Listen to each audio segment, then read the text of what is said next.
33 Strategies of War. These strategies are grouped into 5 key categories: self-directed warfare, organizational team warfare, defensive warfare, offensive warfare, and unconventional warfare. We will be discussing them below in our brief summary.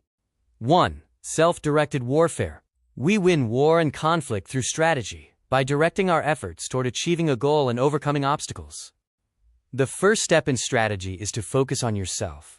The mind is the foundation of all strategy, and a mind clouded by emotion, stuck in the past, or lacking clarity will lead to flawed strategies.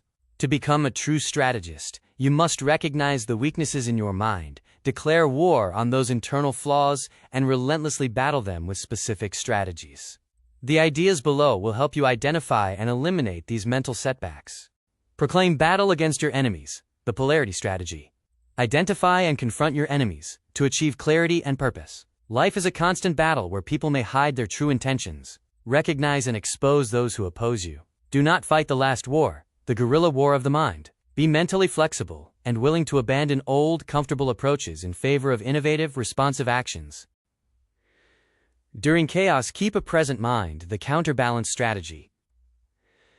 In the face of chaos, it's vital to maintain your composure and decisiveness. Do not let emotions take over. Create a sense of urgency, the death ground strategy. Create a sense of urgency by placing yourself in situations without room for retreat, where survival depends on relentless action and focus.